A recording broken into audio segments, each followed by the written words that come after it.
This episode is brought to you by Progressive Insurance. Do you ever think about switching insurance companies to see if you could save some cash?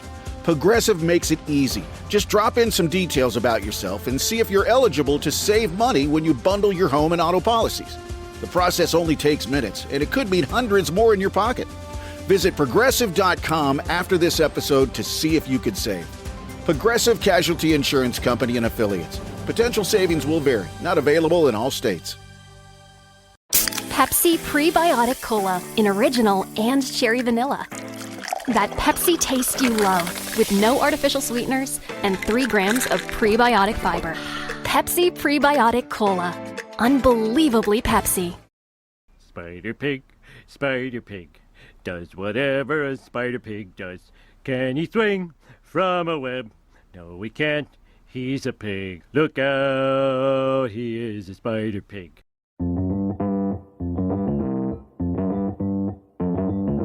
Live from Joe's mom's basement, it's the Stacking Benjamin Show.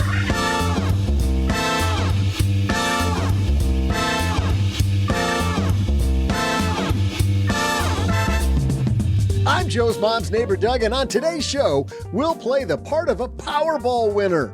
How would we invest a huge windfall? What would we buy? How much would we give to Doug? Oh, that's not in the script? It should be. To play the I'm Suddenly a Bajillionaire game, we welcome the woman with a bajillion fans from Afford Anything, Paula Pant. And it's the guy who'd build a better bunker under Los Angeles, Chip Gaines. Nah, who needs Chip Gaines when you've got a guy with better hair, Len Penzo? And finally, the man who already helps investors with millions, our very own OG. But that's not all. Halfway through today's discussion, we'll take a break to dive into our year-long trivia competition. And now, a guy who's ready to grab the reins and usher you into a more financially secure weekend, Joe Saul-Sehy. Hey there, Stackers, and happy weekend to you. We're going to make it even happier because we're going to go to a magical place where you imagine that you just won the Powerball. And let's say hello to the gentleman who I must have won the Powerball already because I get to podcast with him 3 days a week. It's Mr. OG. How are you, man? For the record, and I already told Doug this, I've told everybody, the first order of business is I'm changing my phone, and you just do. We're sorry. The number you've called is no longer in service. So there will be a smoke trail behind OG. Happens, if on Wednesday you're like, hey, I got to call OG real fast, and you just get, it's not that I didn't pay my AT&T bill. It's I changed my number, and I'm gone. You're no longer on the Stacking Benjamin show. I have retired. Anymore. I've retired. I will sell all my shares. God, we could finally get rid of that deadbeat. It's so hurtful. I think it's hurtful. And the guy that would never do that to us in a million years, deep under Los Angeles, if he won the Powerball, I bet he'd double down and make a double-sized bunker so we could all live there. Len Penzo's here. How are you? You know what? I'm here with 4 of my favorite friends, and so I can't be much better than that. I have won the lottery already. Oh, that is so nice of you. Now, you were compared to Chip Gaines earlier. You a big Chip and Joanne Gaines fan? Yeah, actually, yeah. I kind of like, I think they're pretty entertaining, actually. Yeah. Fix up the house, fix up the air conditioner this week in Texas. 107 degrees on Wednesday here in Dallas, where OG lives. What's it going to be on Wednesday? Hot-ish. Same. Where do we go from there? Speaking of hot, there you go. It's the woman. Nailed it. Wow. It's the woman behind the hot show Afford Anything. How about that? Got out of that one. It's Paula Pant here. Well, hello. Yes, I'm here. I have a giant box of goldfish crackers that's 1.87 pounds, which is also what you gain if you eat the whole thing. Today, you are, we can see you on My Dad Shortwave Radio with a bike strategically placed behind you so that behind my head, the bike gets... you have handlebars on your head. I was going to say, you got to move those handlebars. They look like antlers. I know, right? I know. It's a modern Rudolph story. It is. That's another episode of the podcast. Well, we've got a great show today, guys. We are going to talk about the Powerball, and the reason for that is actually this headline from CNN or just about anywhere. A lone winning ticket for the record $2.04 billion Powerball lottery jackpot sold in Altadena. Is that how you pronounce it, Len? Altadena? Dina? I pronounce it Altadena. I think most people pronounce it Altadena. Yes. California. Lottery officials said a couple weeks ago, making the lucky ticket holder the winner of the largest lottery prize ever. Tickets sold at a Joe's Service Center. Not this Joe, unfortunately. Results posted to This Joe doesn't Powerball.com. service anybody. Similarly said there was one winner who matched all 6 numbers of California, odds of which, of course, a cool 1 in 292.2 million, according to the Multi-State Lottery Association. We're going to talk about that. What do you do? Not just if you win the Powerball, but there's an inheritance. If you all of a sudden, for whatever reason, have sudden money, we're going to talk about that. But before we do that, Len, a lot of people talking about that song at the end of last week's episode, my friend. Well, I hope it's all good. I hope if it's bad, I don't want to hear about it, Joe. The number of people, though, that didn't know it was the Relics, your band, was surprising to me. Well, They're like, who is that? I said, well, that's Len Penzo's band. They're like, no way. No way. Well, it's because thank God I'm not the singer. So we had a competent singer, so that helped. You can hear you in the background, though. You're a background vocalist. A little bit, yeah. Yes. Way down, but yes. Everybody listen closely and hear if you can hear Len's background vocals in this. Pay attention. I had a breakfast mentoring meeting yesterday with a young woman who was just amazing. She is graduating from college with a degree in wealth management, and she reached out hoping for some pointers. And listen, if somebody's in Texarkana and wants to go into this beautiful field of personal finance and helping people get their money together, that is incredible. But even more incredible is how she reached out, how she was trying to network. And I was having a discussion that finding the right person and avoiding the wrong person for a role, that's what can make or break an organization. And we just don't see that many qualified people. So how do you find them? Well, Indeed sponsored jobs is a boost whenever you need to find quality talent. If you're hiring, Indeed is all you need. You can stop struggling to get your job post even seen on other sites. You'll match with quality candidates with Indeed's sponsored jobs. Get matched with and hire quality candidates who can drive the results you need. Reach candidates who meet your specific criteria like skills, certifications, or location. It drives me crazy when I'm matched with all kinds of people who aren't a fit. I don't have that kind of time. People are finding quality hires on Indeed right now. In the minute I've been talking to you, companies like yours made 27 hires on Indeed, according to Indeed data worldwide. Sponsored jobs posted directly on Indeed are 95% more likely to report a hire than non-sponsored jobs. Spend less time searching and more time actually interviewing candidates who check all the boxes. Less stress, less time, more results. When you need the right person to cut through the chaos, this is a job for Indeed sponsored job. And here's what's cool, Stackers. You're going to get $75 in sponsored job credit to help get your job the premium status it deserves at Indeed.com/podcast. Just go to Indeed.com/podcast right now and support Stacking Benjamins by saying you heard about Indeed right here at Stacking Benjamins. Indeed.com/podcast. Terms and conditions apply. Hiring, do it the right way with Indeed. I don't think we heard background vocals in that one, Len. Were you not in that? Different track. I think you need track 4, Joe. Track 4. I'm sorry. On Okay. this CD. Pay attention to this one. I think Len might be background in this one. In business, there is no room for guesswork. Every shipment matters. Every deadline counts. And when you're trying to keep operations running smoothly, the last thing you need is uncertainty. That's why reliability is at the core of USPS Ground Advantage. From the moment your package is first scanned in, it moves through a secure nationwide network, aiding in a timely and accurate delivery. You get near real-time tracking so you can keep up with your shipments. And with affordable upfront pricing, there are no hidden fees or surprise surcharges to throw off your cost sheets. It all adds up to predictable deliveries you can depend on, because knowing your logistics are handled lets you focus on everything else, your customers, your team, and the future you're building. Visit USPS.com/Ground Advantage to start shipping with confidence. USPS Ground Advantage. We mean business. Turns out you weren't in that one either, Len. Damn it. We got Len Pezzo Probably here. a good thing. Paula Pant, OG, Doug. So let's get moving.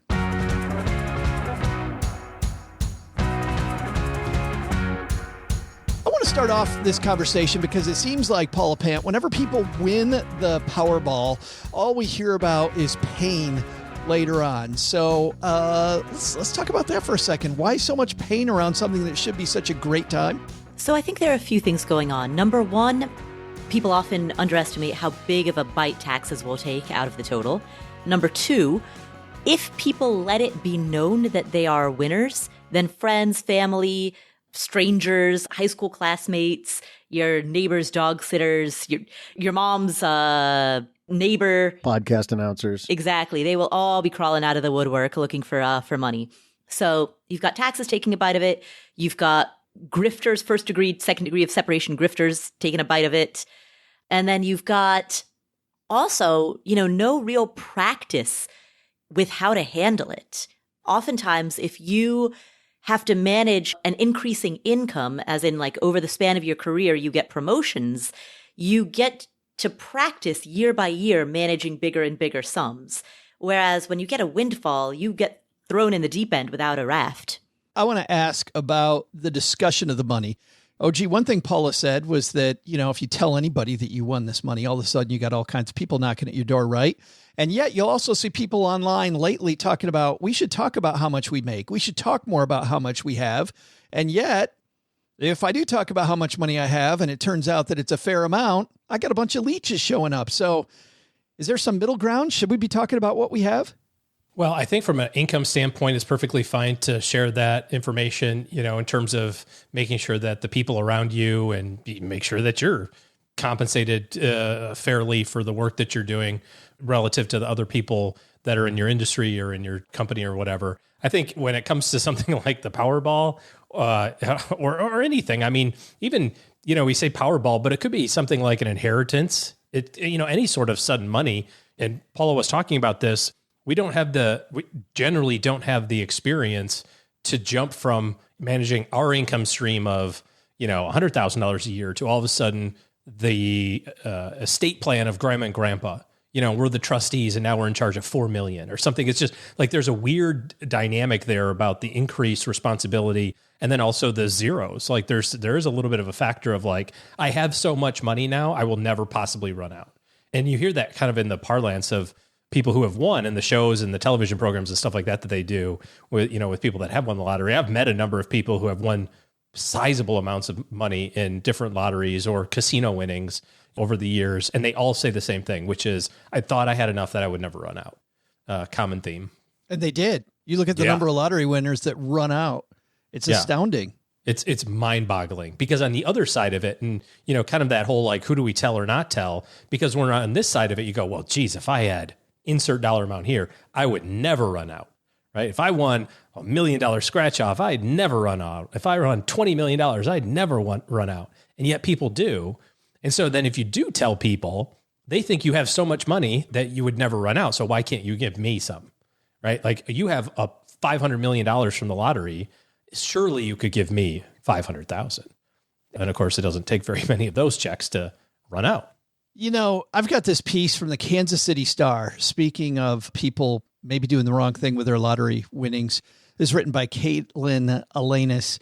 Stepdad wins big Powerball prize and gives his stepdaughter, quote, good and bad news. And I thought, oh, this might be interesting. Listen to this. An Arkansas man recently won $200,000 playing the Powerball, but instead of claiming the prize, he fulfilled what was once just a joke between him and his stepdaughter. When he won, by the way, he won a $50,000 prize, but because he also matched the Powerball, they multiplied by 4, giving him the $200,000. After realizing he won, the man surprised his stepdaughter at her home. According to the release, he told her that he, quote, had something important to tell her. He stated good news and bad news. Crystal, the stepdaughter, said when claiming her prize, he gave me the bad news first. I must start paying my own phone bill. The good news is I have money to pay it with, and then he gave me the lottery ticket. Crystal of Greenbrier, Arkansas, recently claimed the winnings. She said she plans to, and this is, Len, where I want to go to you. This is what she plans to do with her $200,000.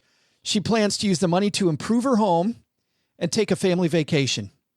So she's going to do $180,000 maybe, $190,000 maybe of upgrades to her house. And then $10,000 maybe, let's say, on a huge expensive vacation. Absolutely none of this money gets invested. YOLO. Like, she just won $200,000, which could be completely life-changing.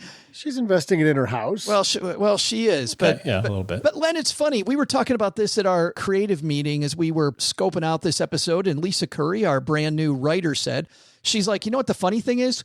People do what they think rich people would do. Rich people would fix up their house. Rich people would take a vacation with it. They don't think, Len, enough about becoming rich. They're too busy thinking, well, $200,000, I already am rich. Gold-plated Lamborghinis. That's what rich people do. It's funny what people think about what rich people will do, because I think that's the first misconception there at all. I think there's a lot of rich people out there that live way below their means. Maybe if they thought that way, they wouldn't be making such, I'll call it flippant or not very well thought out decisions. There are many, many wealthy people that live so far below their means that they end up retiring earlier than most people because they live below their means. So, maybe her house was in bad shape and she really did need to upgrade it. If that's the case, hey, more power to her. But you're right. I think the mindset is, the first thing is, don't think that all rich people spend money like crazy, because they don't. I told my kids, I made it a point of my kids, that we live way below our means as they were growing up. And to this day, I still live way below my means. As you get older, that benefits you a lot. You get to reap the benefits later on. So that delayed gratification is very helpful. I can see when you win a huge amount of money, like, $1 billion or something, it really doesn't matter what you're spending it on. I don't think you can possibly spend that much money in your lifetime reasonably. But yes, you can. It almost feels like, Len, you can be sloppier with $1 billion, though, than you could be with 200,000. Well, yeah, that's what I'm saying. I think I guess that's how you look at it. I think there's a lot more room for, you have to make a lot more mistakes to spend $1 billion than, $1 billion. Think about it. That is $1,000 million. It really is hard to spend $1 billion. Wasn't it the recent lottery winner was what, $2 billion? It's $2 billion. $2 billion. So you figure it's $1 billion after taxes. I know OG just said, there's the present value of that first. So it's not really, you don't get $2 billion, you get the present value, then you get taxes. But even so, that's the point, is that everybody says there's no way to spend that. Well, but people are successful in doing it. I think at lower levels, it happens all the time. 10s, 20s, 30s, even maybe 100 million. But honestly, OG, $1 billion. How do you blow $1 billion? I think by buying a handful of businesses that go bad. That's how you blow $1 billion. Buy Twitter. You're gonna blow $44 billion on that. Yeah. Well, when I say blow, I mean spend frivolous. At least when you're buying a business, at least you're attempting to reinvest that money. But I'm talking about just frivolently spending on vacations and trips and cars and goodies like that. That's what I'm talking about. Islands. Yeah. I would argue that buying a business that you haven't really thought out that well or analyzed that well, and you haven't really done your due diligence, and you're kind of just buying it impulsively, is kind of frivolous spending. Like the number of people, Paula, that open up a restaurant every year. The most started business in America, a restaurant, and generally also the least researched. And the business type with the highest failure rate is I have a relative that actually did that. They started up a business. They had no experience whatsoever, and they were out of business within 18 months. And they got their dad to put a lot of money into it. And it went belly up in 18 months. What was the biggest problem with that, Len? They didn't know what the heck they were doing. They had no, they just figured, we make great food. My wife's a great home cook, and we'll just translate that right over to a restaurant. They did no market research. They had no business plan of any sort, and they just jumped in and figured it's easy. And they did no research and no background information. Before you knew it, they were so far over their heads, it was quite sad, actually. I've told friends, I have a friend who keeps talking about opening a restaurant, and I've told him do two things. Number one, spend a year or two working at a restaurant, right? Spend a couple of years working every position that you possibly can at a restaurant. Number two, when you do decide to go open something of your own, start with a food truck or a food cart, right? Start by opening one of those, because that's going to be a much smaller capital investment, and then run your own food truck for a year and then scale up. Number 3 is watch The Bear. The Bear? You will run away screaming from the restaurant industry. The new show, The Bear, on Hulu. Yeah, that's won all kinds of awards. And it gets really intense. And they're constantly on the verge of failure all the way. And killing each other. Right. Yeah, not having any fun on top of that. Let's dive into, guys, the first thing you do. You get this sudden money. Len, let's stick with you. Very first thing, your first piece of advice, big macro advice. You just found out that you won the Powerball. What do you do first? I would go to a financial advisor. Honest to goodness. Because honestly, there's so many alternatives for doing that. You would just go to an expert who can give you ideas for ways of investing that money that you may not have thought of. And they could also stop you from doing dumb things like we were just talking about, like investing in a poor business or going off and doing things. I think, they could show you how to invest that money and make sure it lasts and make sure you don't do anything stupid. I want to take that note just a little bit further. OG, I would think, well, I like what Len's saying, go to a professional. I think you really got to hunt for the professional, because I feel like $1 billion Powerball winner is over a lot of financial advisors' heads. Yeah, I mean, I don't even know that hiring an advisor is the first thing. I mean, probably something in the legal profession would be my first step. Well, would a good advisor take them there, though? Would a good advisor go, okay, we're getting an attorney in here? Well, one would hope. But back to the whole, like, there's 1,000 ways to spend $1 million using Len's math on 1,000 millions. I don't want to start with that, right? I don't want to start with, well, how do I invest this? That's not even that's not even like the 10th thing to think about. I don't think right away. Lawyers are going to be tied to you from the standpoint of confidentiality. Now, advisors can do it too, but they're not held to that standard from a legal standpoint, right? I mean, there's nothing to prevent, the guy at Merrill from telling all of his buddies, like, hey, I just got this guy that just showed up at my office with $1 billion lottery ticket, whereas a lawyer would lose their career over that, right? Instantaneously. So yeah, I would kind of go legal. I mean, shouldn't you sign the ticket first? Isn't that really the first thing to do? I don't know. Is that what they say? Sign the ticket. But any sort of money thing, right? When you're talking about like inheritance or something like that, legal opinion initially.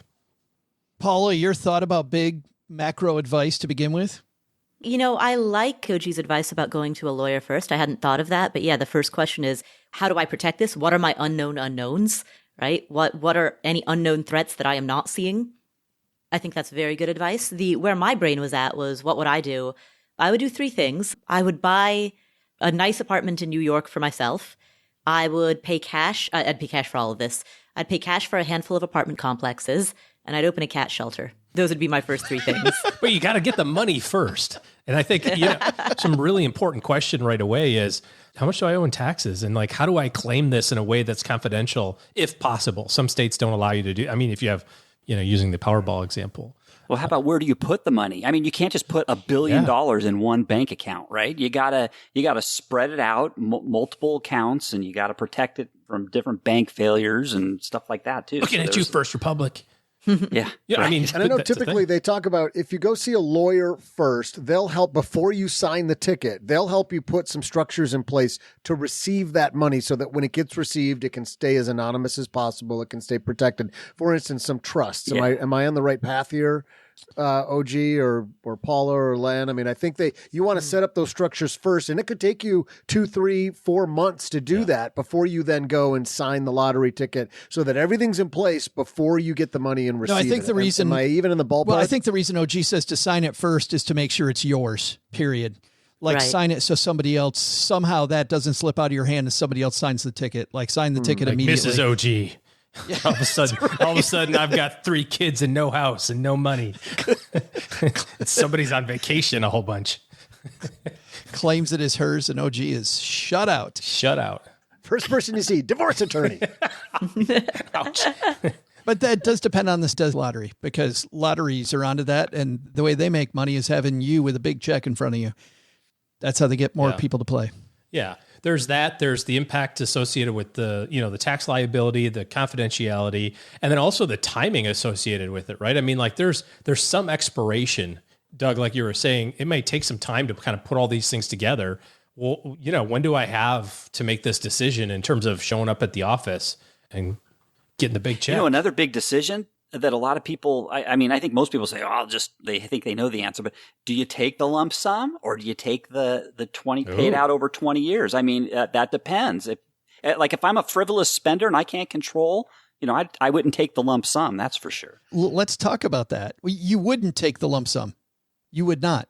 If I was a free spender and I had trouble controlling myself, I would not take the lump sum. Nope. I would, at least it would control my spending a bit by, spreading it out over the 20 years.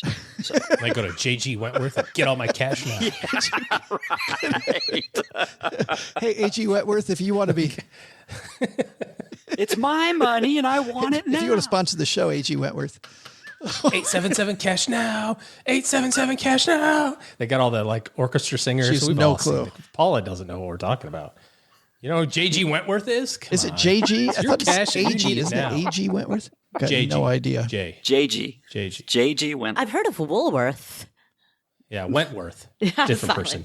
I read that the last person to take the stream of income from the Powerball was 2012 or something. So not really. Wow. Yeah. See, that's what I'm saying. It seems like most people now, they just want, give me the lump sum. Give me the cash. Give me the cash. Well, I think part of it also depends on your age. I mean, if I was, at 40, I would probably take incremental payments. If I was 70, I'd take the lump sum. All that $1 billion now. Have a $1 billion party today. Actually, it wouldn't even be close to $1 billion, would it? Yeah. It'd be $400-500 million maybe. Minus taxes, $350. Poppers. You can't live on that, but it's a good start. Yeah. You have to buy a turboprop. So Paula's telling me to take the lump sum, right, Paula? Paula, is that the way you think about it? Is that the way you think about it? Younger take the lump sum, or older take the lump sum, younger take the annuity? Yeah, I think generally taking the annuitized payments is better because you end up with a larger amount of money at the end. If you take the lump sum, there's a pretty significant haircut. And I think the one exception to that is if you are advanced in age enough that you don't think that you think there's a good chance that you might not live long enough to see the end of those annuitized payments, then take the lump sum. OG, where do you come down on lump sum versus payments?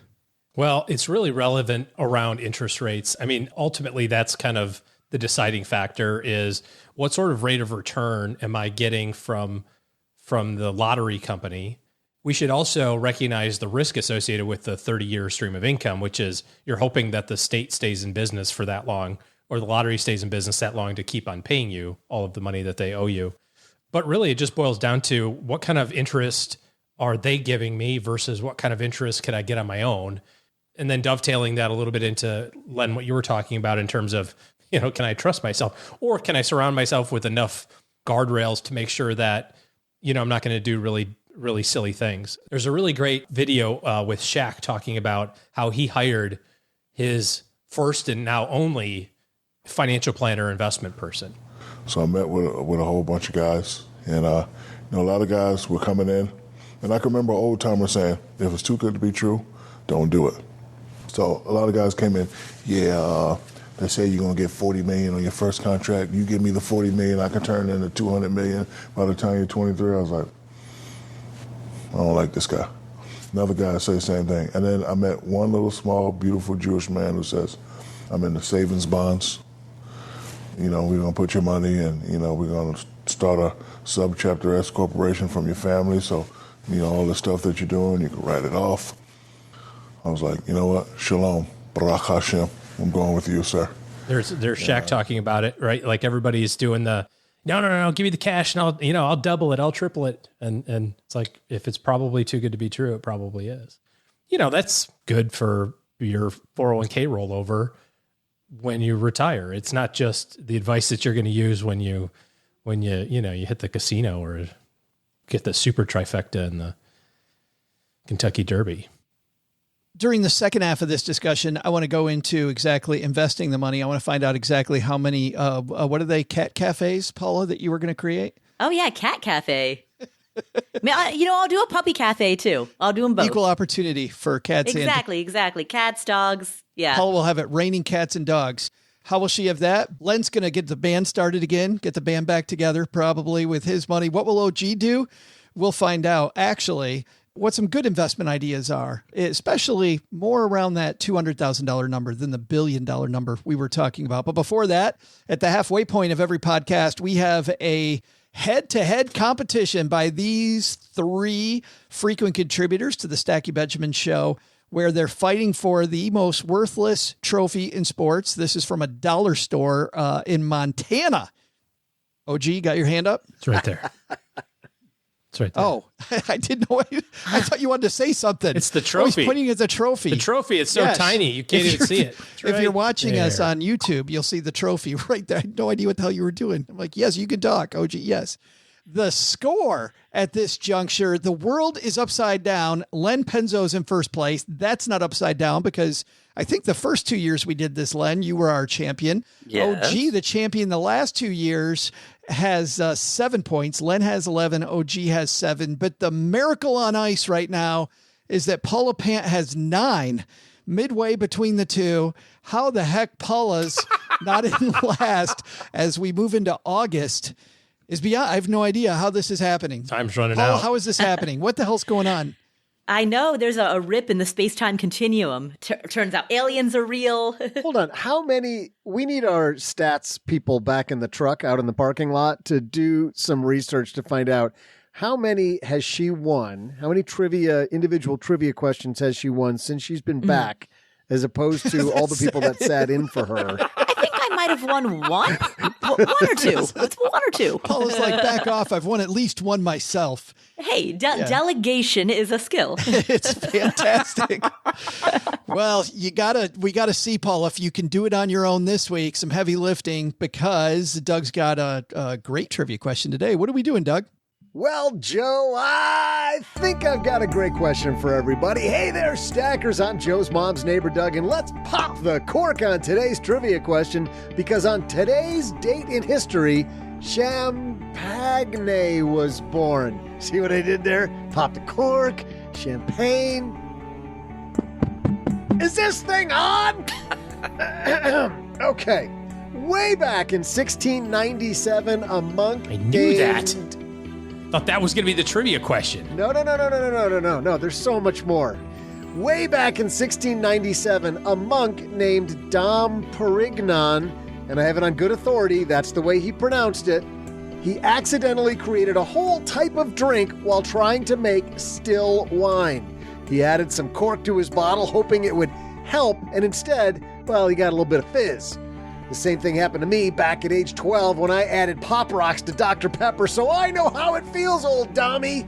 Well, as you know, Dom Perignon became a really big deal with influencers at their bottle service tables, but seriously, that drink is way too highbrow for this show, so I thought we'd lower the bar just a smidge, like to the basement level. How about this more stacker-friendly trivia question? The champagne of beers, a.k.a. Miller High Life, that's more like it, isn't it? Has been a big beer in bowling alleys, high schoolers' basements, and dive bars for a long, long time. But as long as Dom Perignon? Well, let's see. Here's the question for our panel. What year was Miller High Life first sold? I'll be back with an answer right after I put on a tie and cummerbund that'll match my bowling shoes. All right there, everybody. Yeah, they might say Dom Perignon a little more snooty than Dom did back in the day. So let's see who has the best guess. But we're going to start off with Mr. Penzo guessing first. Miller High Life. Were you there for the original bottle opening of champagne, a beer? No. That's a good question. Gosh. Miller High Life. Okay, well, I think we can rule out the 1700s. So I'd say it's either in the 1800s or 1900s. Well, there you go. You've narrowed it to 200 years. Yeah, I've narrowed it down. You know what? Because I really Watch don't. and learn, people. I don't know. I have no idea. I'm going to say. I would say 1875. 1875. Paula, what do you think about that year? I'm going to guess a bit later. Let's see. 1975? Not quite that late. Let's go with 1925. 1925. OG, you got 1875, you got 1925. What are you thinking?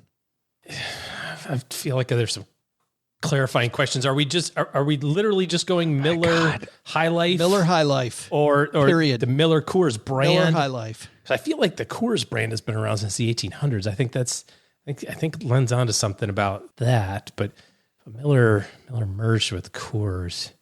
Let's see, so I think it's later. Just on the branding. There's a Miller brewery right down the street from me, actually, in Irwindale, California. Next time you're there, Len, next time I'm over, we got to do a taste testing. I know. You should have asked him. We should go over. You know what? I have not visited that brewery. Go try it out. I'm just going to take the over. 19 and 26. 1926. When Grandma was born. No, Grandma was born 1923. Forget that. 1926. Somebody was born in 1926. Somebody's grandpa. I'm taking that grandpa.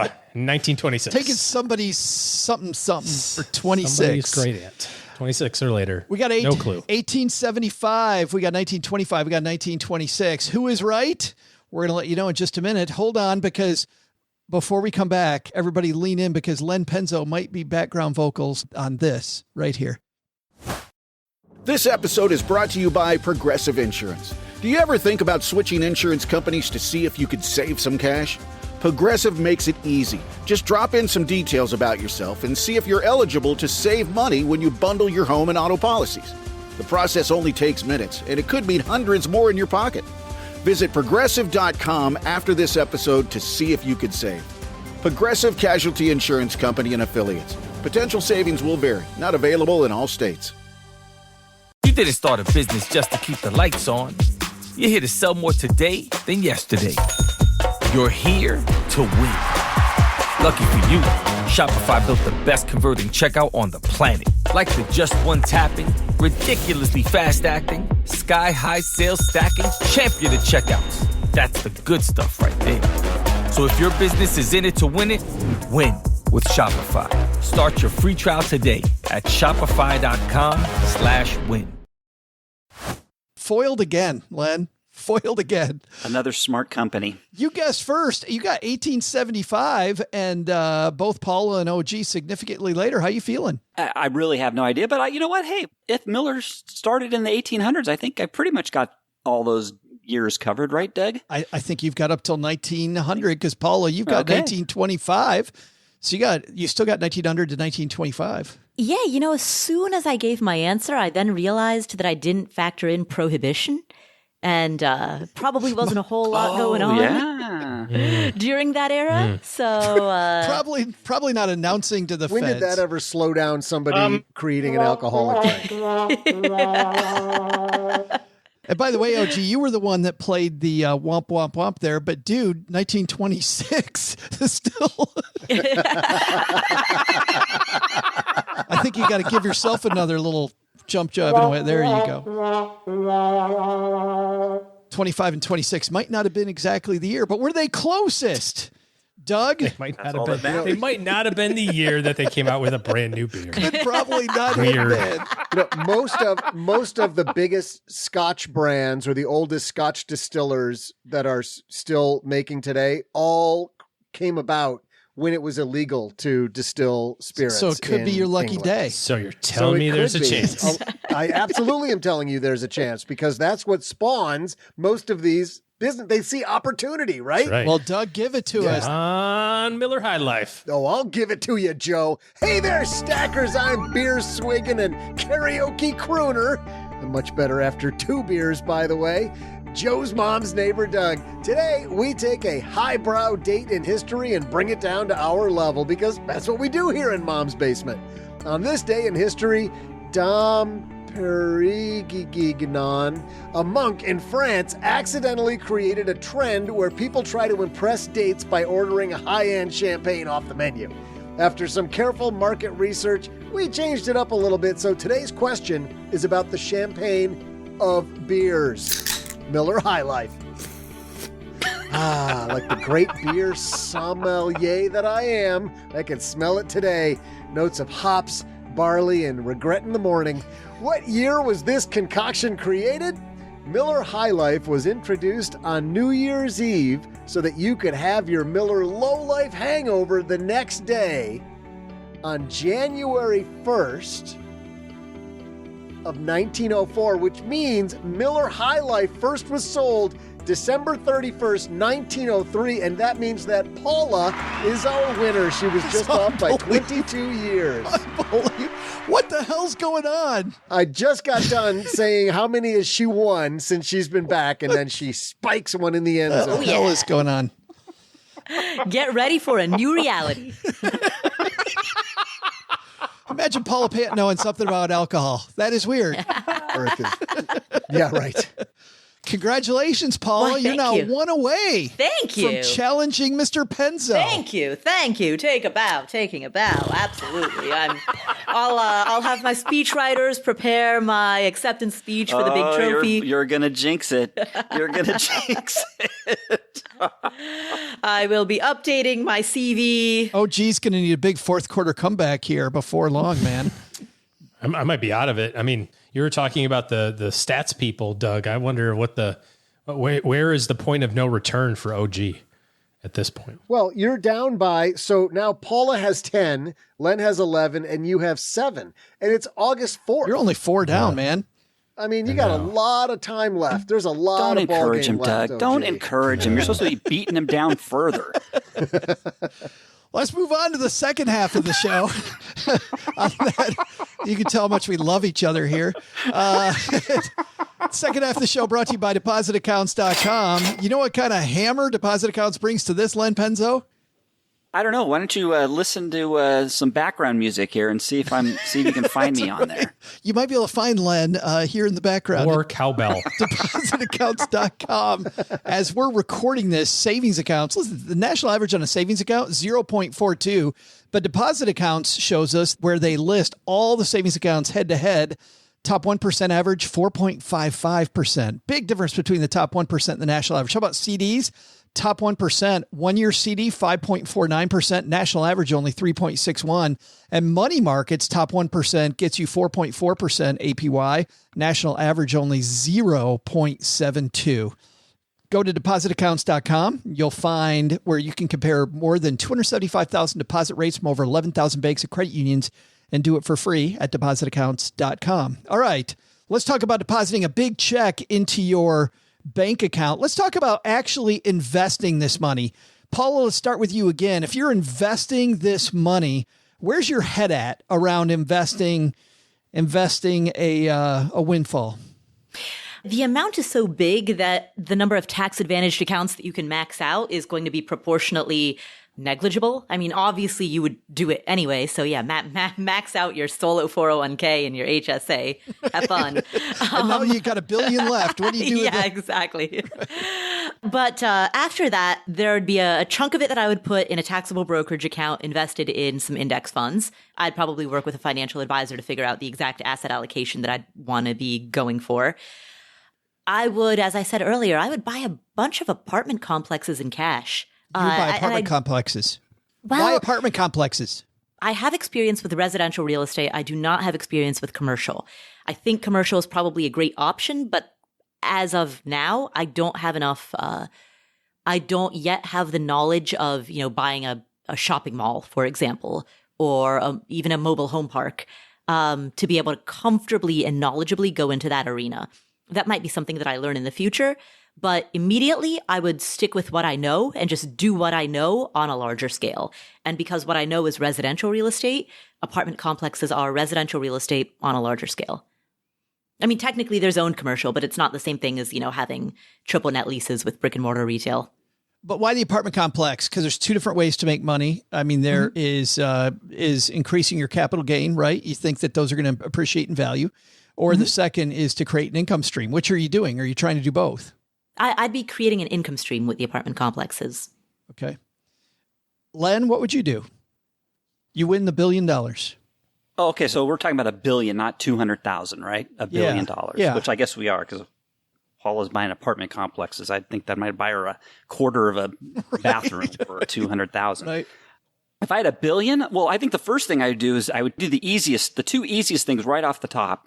I would probably, that's a lot of money. So let's say you get $1 billion, you probably get 500 million back. The easiest, surest way of an income stream is to put some portion of that, even if you put, let's say 10 million of that into some treasury bonds, even at 3%.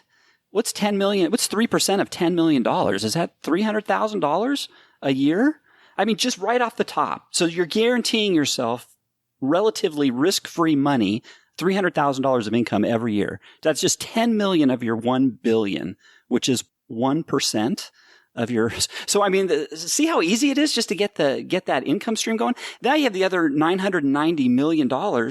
I'd probably put. I would put maybe another small chunk, as you know, I would put into some precious metals just as wealth insurance, a very small percentage of that. And then the rest, I guess I would just invest in the stock market. Index funds, like Paula said, is an easy way to go where, you don't have to overthink it. And then I guess I'd have to do more research, but obviously some sort of business if you could. The goal here is to make your money work for you, and why not invest in some businesses after doing your due diligence? So, but I think the main point is just even a small proportion of that, you can throw off so much income, ridiculous amount of side income just with treasury bonds, even at 3% for $1 billion. So I'd invest in stacking Benjamins. Oh, thank you very much. There you go. That's great. We can promise, a return. A return to insanity. I was going to say a return to reality, but we just go, whoa, you need apparently a champagne of beers or something to get you through that thought process. Oh, gee, how about you? What's the first thing you'd do if you won the $1 billion? What would you do if you had $1 million? I'll tell you what I'd do, man. 2 chicks at the same time, man. Office Space. That's it? You had $1 million, you'd do 2 chicks at the same time? Damn straight. Always wanted to do that, man. And I think if I were a millionaire, I could hook that up, too, because chicks dig dudes with money. Well, not all chicks. Well, the type of chicks that double up on a dude like me do. Good point. Well, what about you now? What would you do? Besides 2 chicks at the same time? Well, yeah. Nothing. Nothing, huh? I would relax. I would sit on my ass all day. I would do nothing. Well, you don't need $1 million to do nothing, man. Take a look at my cousin. He's broke, don't do Besides is that what you do? Sit on my butt and do nothing? Yes. Well, it's interesting. Here's an interesting thing that I don't think a lot of people think about, but comes across our desk from time to time only because we do things in volume for lots of people. If you're going to go and buy the S&P 500, yesterday, I just looked. Yesterday, they only traded a little over $1 billion of volume for the IVV. So if you show up on your brokerage account and you say, buy 500 million S&P 500, you are going to get a surprise of a very crappy price because there's not enough volume to support that amount of trading. So whether it's the stock or whether it's the, you're going to buy stock or buy an index, you're going to have to spread that out over a period of time. Len, like you were talking about, park it in some treasuries or something for a little bit, just for no other reason than you'll be a market mover instantaneously. Can you explain that for I'll say the common, not me. I totally get it. But my furrowed brow suggests otherwise. But there's probably a couple of other people listening who don't understand why, if you were to throw $500 million at the S&P, why that would not have the positive impact you hoped for, or why it would have any impact at all.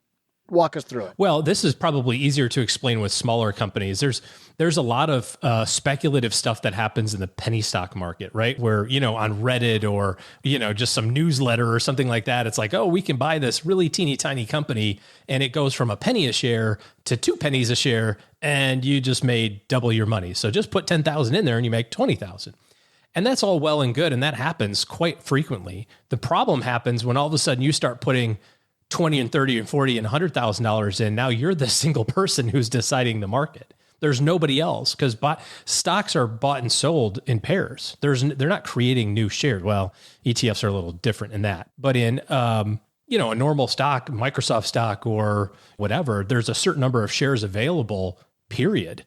And those shares trade hands on or some of those shares trade hands on a daily basis. And technology and market makers match up buyers and sellers, and it usually happens instantaneously.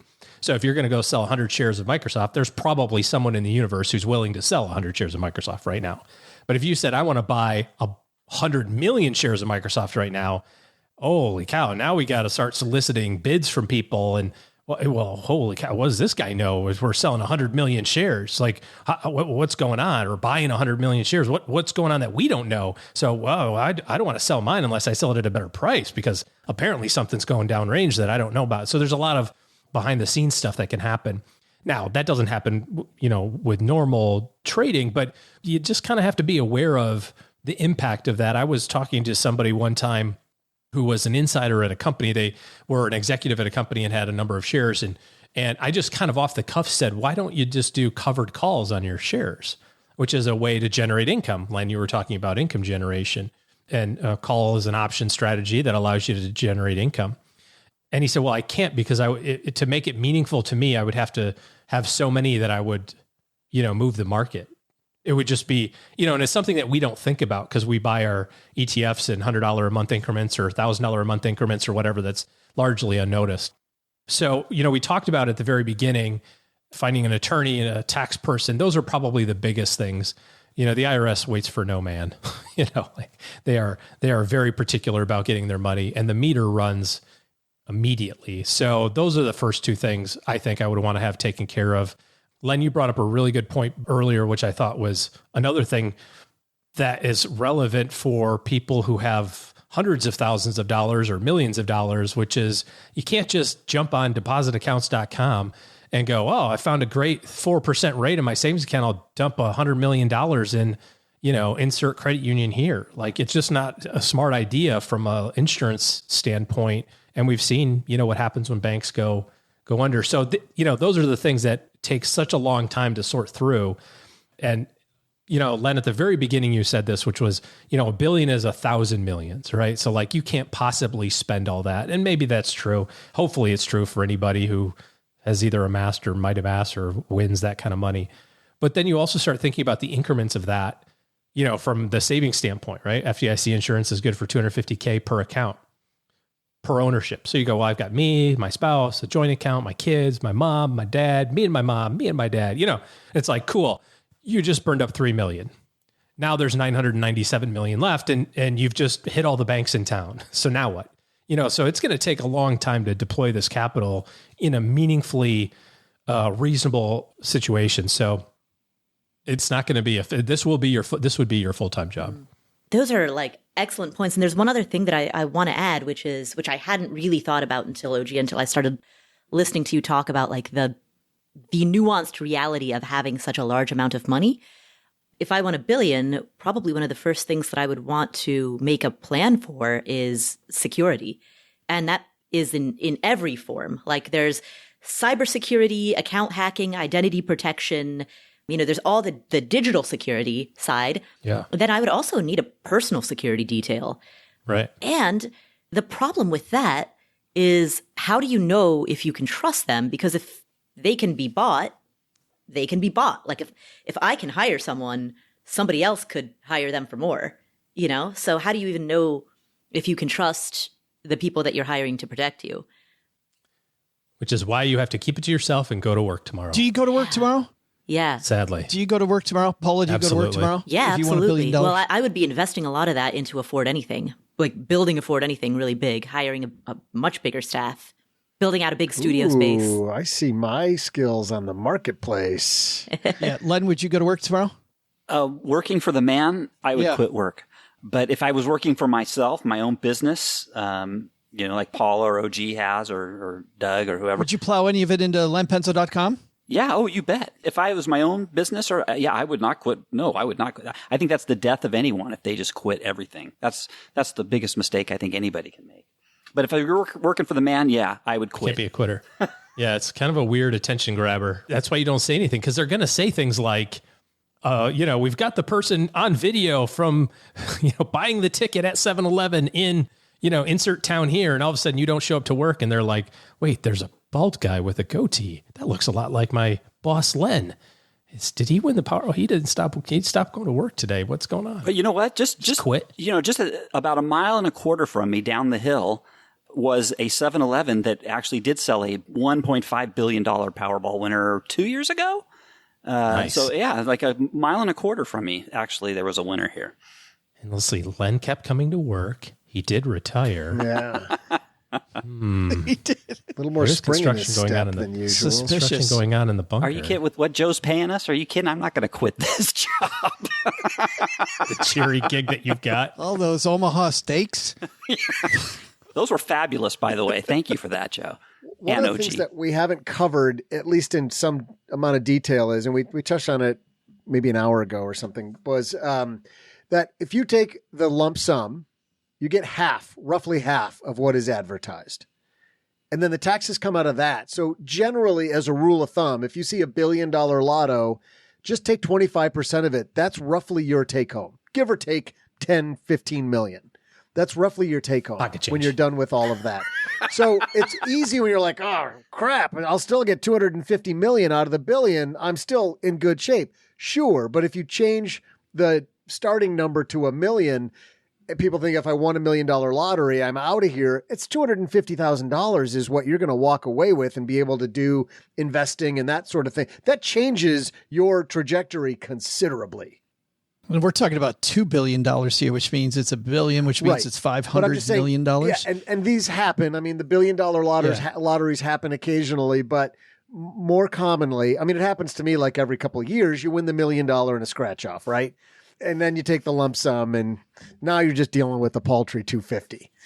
Oh, gee, does this change the game for products like life insurance? Where everybody says, don't buy a life insurance policy and invest in it.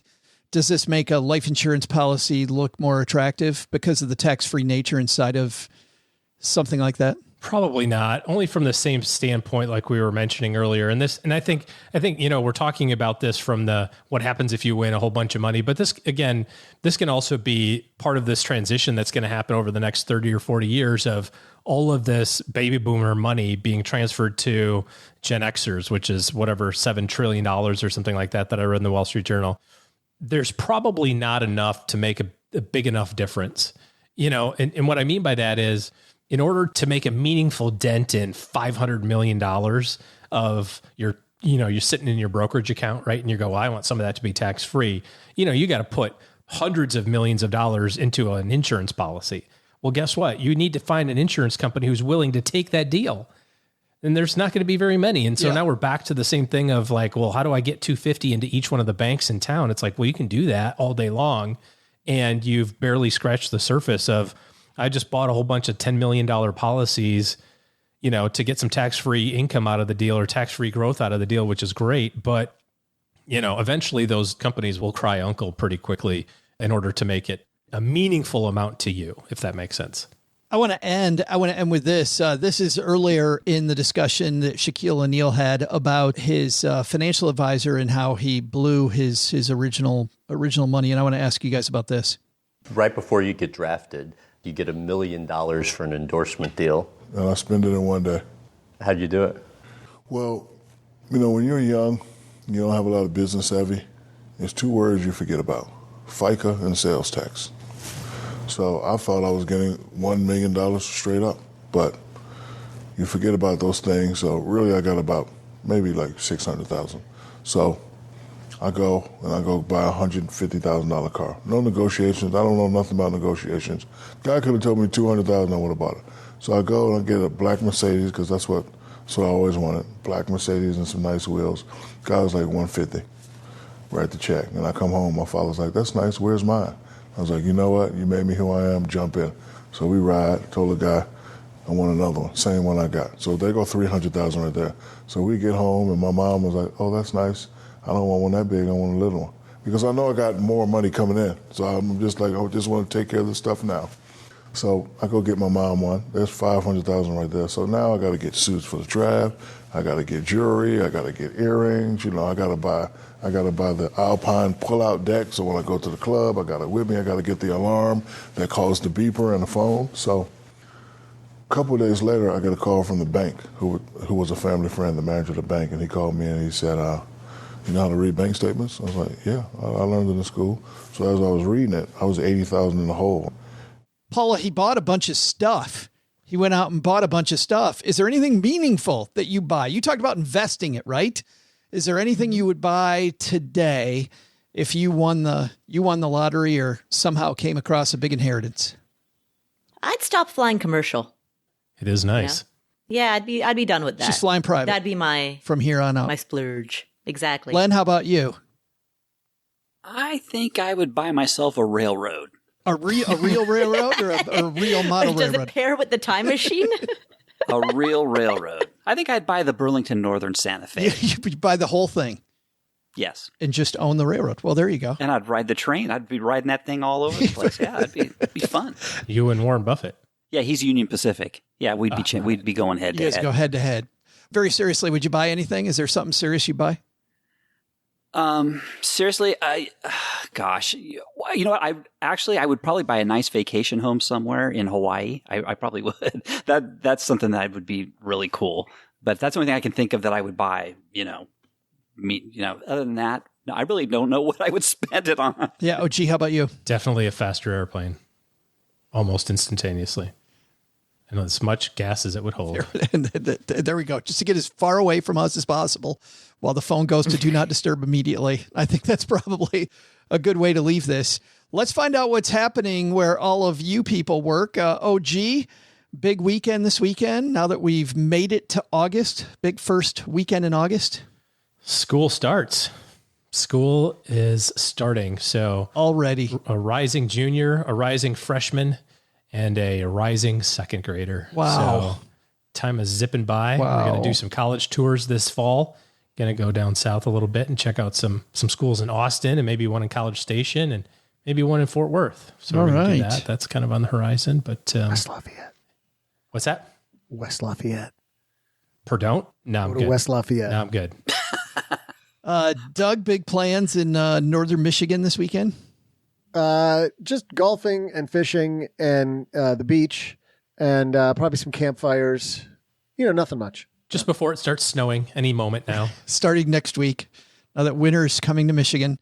Mr. Penzo, what's going on at lenpenzo.com? Well, we're getting ready for we released the sandwich survey on Monday, so that's coming out. And this week we have a overview of mortgage junk fees. I've kind of put together a list of every possible mortgage junk fee that exists. And, if you're ever wondering, gee, is this junk fee really legit or is it not? You come on over and we talk about each one individually.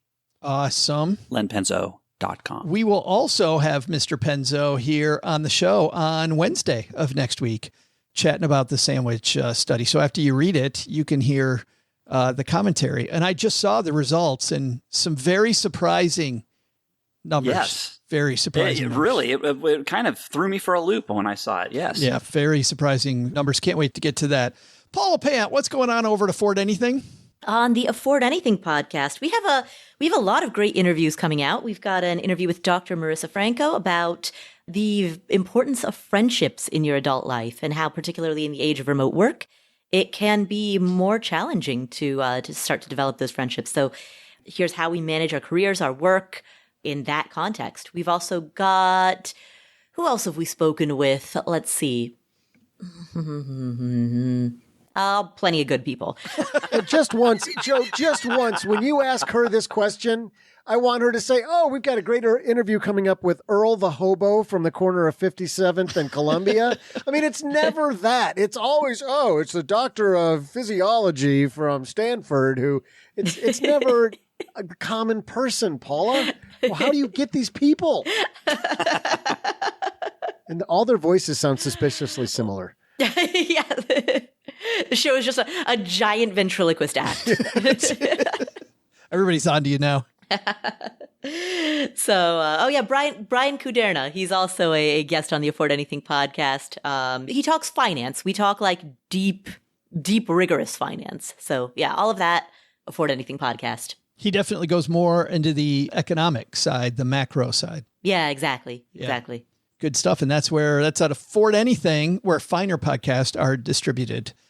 All right. That's going to do it for today. Doug, I think you got it from here, man. What should we have learned today? Well, Joe, first, take some advice from our panel. How do you steward this money for a lifetime legacy? Tax shelters, your goals, and focusing on the future can help this money create some real wealth.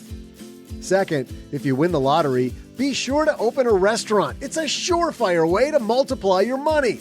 But the big lesson? Hey, it looks like y'all love my champagne of beers trivia. So Len, Paula, and OG, next time we're going to lean on your knowledge of all things pork rinds. Thanks to Paula Pant for hanging out with us today. You'll find her fabulous podcast, Afford Anything, wherever finer podcasts are found. Thanks to Len Penzo for joining us today. You can find Len at lenpenzo.com/precious metals for life. Thanks also to OG for joining us today. Looking for good financial help? Head to stackingbenjamins.com/OG for his calendar.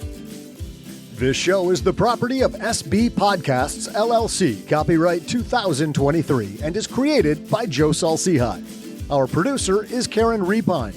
This show was written by Lacey Langford, who's also the host of the Military Money Show, with help from me, Joe, and Doc G from the Earn and Invest podcast. Kevin Bailey helps us take a deeper dive into all the topics covered on each episode in our newsletter called The 201. You'll find the 411 on all things money at the 201. Just visit stackingbenjamins.com/201. Tina Eichenberg makes the video version of this show.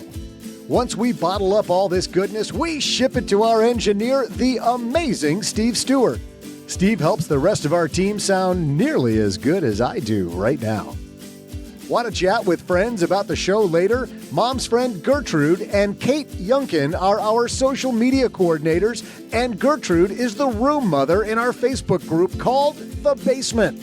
So, say hello when you see us posting online. To join all the basement fun with other stackers, type stackingbenjamins.com/basement. Not only should you not take advice from these nerds, don't take advice from people you don't know. This show is for entertainment purposes only. Before making any financial decisions, speak with a real financial advisor. I'm Joe's mom's neighbor, Doug, and we'll see you next time back here at the Stacking Benjamin Show.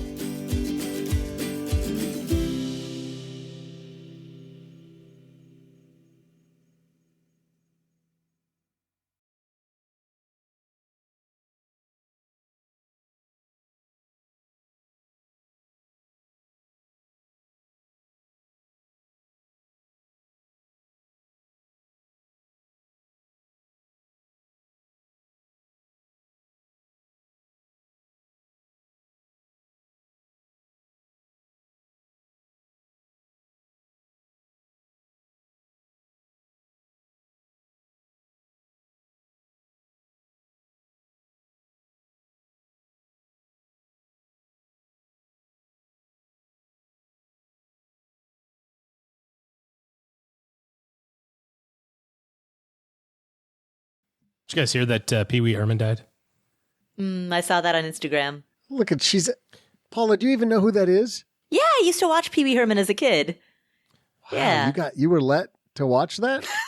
I know. It's one of the few. I watched Pee Wee Herman. I watched Mr. Rogers. Those are the same. Sesame Street. There's a duo. You covered the whole spectrum there. Catholic priests. Were you the one who told me that like your parents had all this like libraries and libraries of VHS tapes of like PBS documentaries and that was all you were allowed to watch or something? Oh, it was the 26 VHS series of the Hindu book of the Ramayana. And we Same also thing. had... That actually might be more entertaining than PBS nature shows.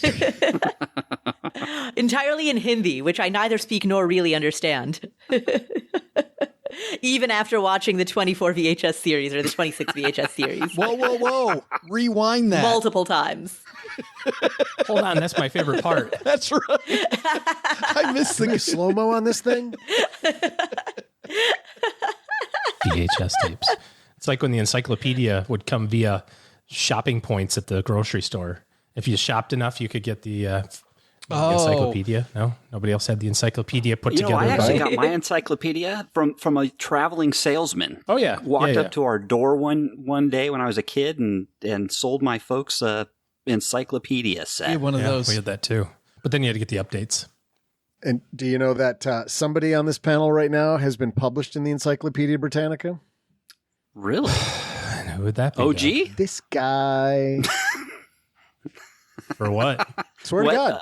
Under 1991. 1991? That's the same year that Pee Wee Herman got really popular. Yeah. Were you guys in Clink together? Similar movie? Similar movie theater? It's fine. What was the topic? Make fun of it. So every year, like Josh was talking about updates, every year Encyclopedia Britannica had they had a yearbook. So at the end of the year, for the year prior, they would do like articles on all the big things that happened that year. And so in 1992, I wrote about magnetic resonance imaging, the giant volcano that exploded that year in 91 in Mount Pinatubo in the Philippines. And there was a third one. I did 3 pieces for him. I think I got paid like £1,000 for those 3 pieces. No byline, so I have no proof. So nobody believes that I did this because there's no byline in those things, but I did it. Hey, that's cool. Hey, so Paula, how many episodes were in that VHS series? I see what you did there. You're implying that would be more exciting than the story I just told. Then magnetic. That was clever, Joe. Resonance imaging. Resonance imaging. That'll never come to anything. I know. That device you've used to image all of your old person problems. What the hell you're talking about? No idea. Joe doesn't work in abbreviations or in full context. He only works in abbreviations, I should say. I don't think there's an after show here. We've been trying. I've been trying to give you something, Joe, but I don't think there's anything usable. I'm making up about the encyclopedia. You really weren't in the encyclopedia? I really was in the encyclopedia. All right. God, I would love for a listener to be able to find, because I've actually looked on the internet for the World Book from that year and can't Speaking find of it. that, Len, we had a number of people ask us, what was that amazing song at the end of the episode? Was it any music attorneys that could actually turn something, make that into money for me? And by a number, he means one. One person asked us. Any producers? Any famous producers? Was it Taylor Swift? Well, I actually had one person also DM me on Twitter, and I had 2 other people email me saying, what is that that's song? nice. Wow. Oh, very nice. And the person on Facebook in the basement. Well, you know what? If they would like a CD, ask for their address, and I'll send them off to you or via you, or I can send them off to them. You're assuming that they have CD players, Len. Oh, you're right. Yeah. I don't even know how I would play a CD. Actually, MP, I can send them the MP4 file. Then send them a time machine as well, Joe, so they No, we'll can send them a VHS player and a 24 set of Paula's parents' favorite tapes. Yeah. You know what? I'm just going to put the darn thing on Apple iTunes. You should put it on and be done with Spotify. it. There's this cool thing called Spotify. You think? Put it on. It'd be awesome. I don't know how to do that. I'd have to look into it. Does this sound familiar, Doug? Mount Pinatubo on Luzon Island in the Philippines also erupted in June. Luzon. At least 700 people died in the eruption, and in the mudslides that followed. Mount Pinatubo is fed by melting rock from the zone where the Eurasian plate is sliding beneath the Philippines, something or another. Dude, you know how to write thrilling copy. It was, what, 33 years ago or 32 years ago? It could have been me. I don't know. I probably use a few more adjectives than that, but could Doug's be. asking everybody knew. What's a synonym for erupted?